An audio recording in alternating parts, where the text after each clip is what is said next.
আবার একবার ট্রলি ব্যাগের খবর দিতে হবে আপনাদের। এর আগে বিভিন্ন জায়গায় আমরা দেখেছি যে ট্রলি ব্যাগের মধ্যে দেহ পুড়ে দেহ লোপাটের চেষ্টা করা হয়েছে। এবার বাগুইআটিতে এক বৃদ্ধার দেহ, কি জানা যাচ্ছে? বৃদ্ধার পরিচয়, কে কারা এই কাজ করলো? আমার সঙ্গে বাগুইআটি থেকে সরাসরি রয়েছে সুস্মিতা। সুস্মিতা, আবার একবার ট্রলি ব্যাগে দেহ পাচারের চেষ্টা বাগুইআটি থেকে, কি খবর পাচ্ছি আমরা?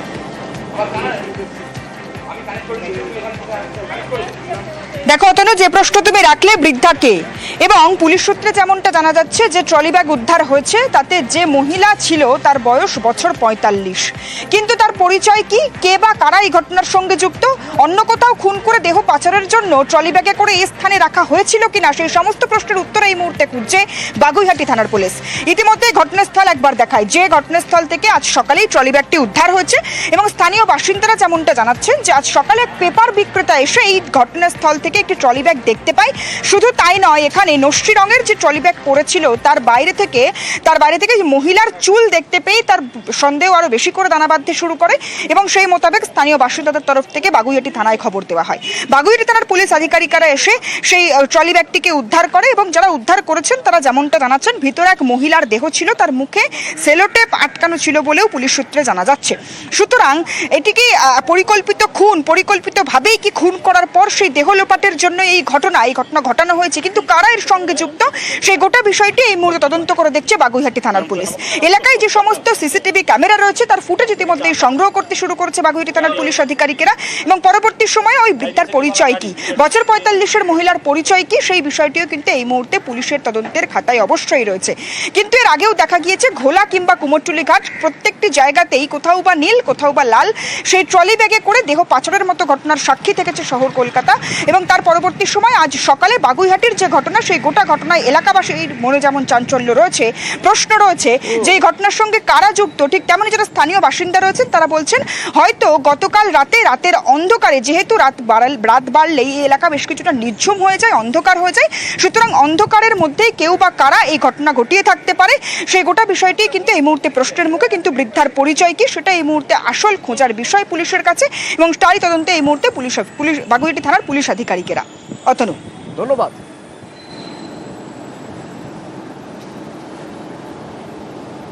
ওই বাক্সের মধ্যে ছিল, মাথার চুল দেখে তারপর লোক চালাচালি করতে, মানে ট্রলি থেকে চুল বেরিয়েছিল। কারা খুঁজে পেল?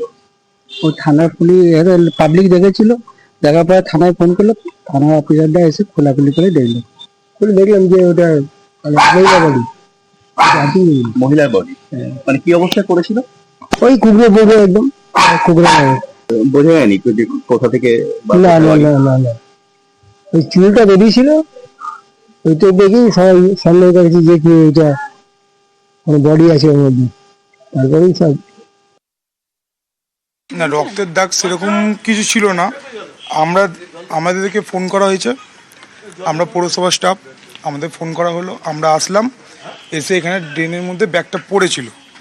এবার আমরা দুজনে এসেছিলাম, দুজনে এসে ব্যাগটা তুলে এবার পুলিশের লোকগুলো খুললো, মানে পেছন সাইডটা একটু দেখা গেছে, ভেতরে একটা মহিলা ছিল, আনুমানিক 20-র মধ্যে হবে, 20-25 এরকম হিসেবে। তারপর আমাদের লোক আসলো, এসে ভ্যানে করে থানায় দিয়ে চলে আসলো। করুণাময়ী এসএসসি ভবনের খবর এবার নজর রাখতেই হবে। রাতভর বিক্ষোভ, আটকে রয়েছেন কর্মীরা এসএসসি ভবনের ভিতরে। কি অবস্থা বাইরে রাত সকাল থেকে, কি ছবি দেখা যাচ্ছে এখনো পর্যন্ত যদি দেখতে পাই আমরা, ঠিক কি হচ্ছে সেখানে? আমার সঙ্গে সুদীপ্ত রয়েছে, সরাসরি বলতে পারবেন সুদীপ্ত।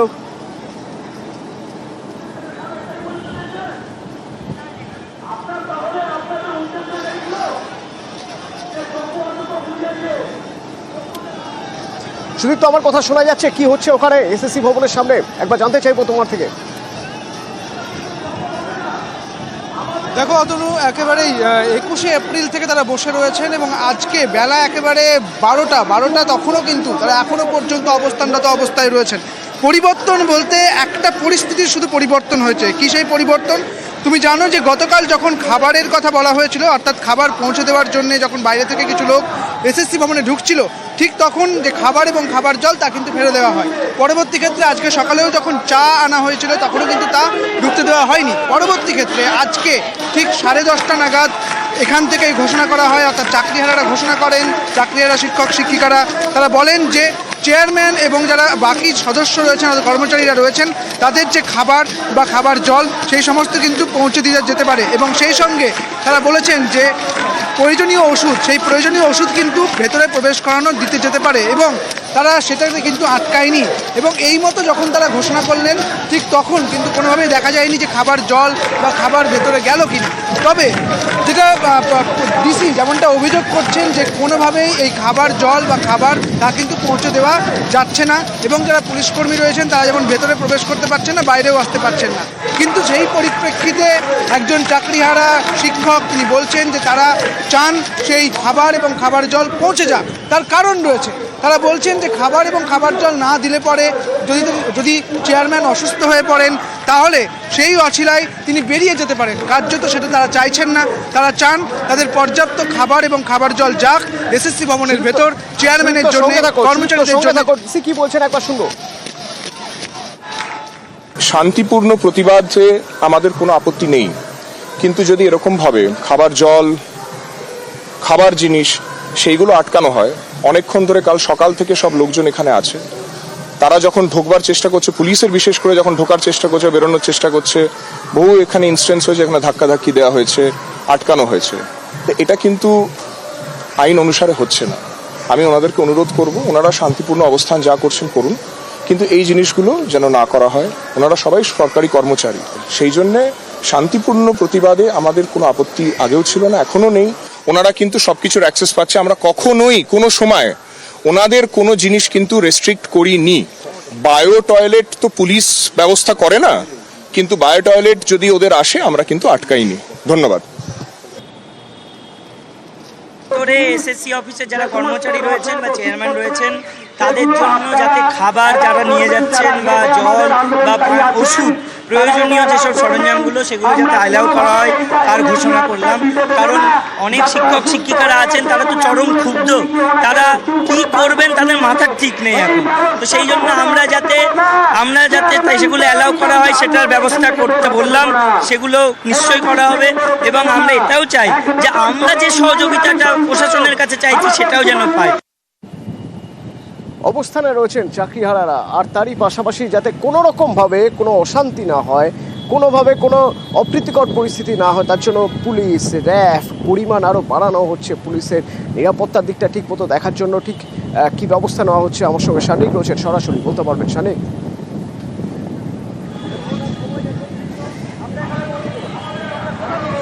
সেই বিষয়ে অবশ্যই আসবো অতনু, তবে আরেকটা জিনিস তোমাকে দেখাই। কিছুক্ষণ আগেই ডিসি অনিশ সরকার তিনি একটা অভিযোগ খুব স্পেসিফিক্যালি করেছেন যে গতকাল রাত থেকে যারা ভেতরে আধিকারিকরা রয়েছেন তাদের জন্য খাবার পৌঁছতে বেশ কিছু সমস্যা তৈরি হচ্ছে।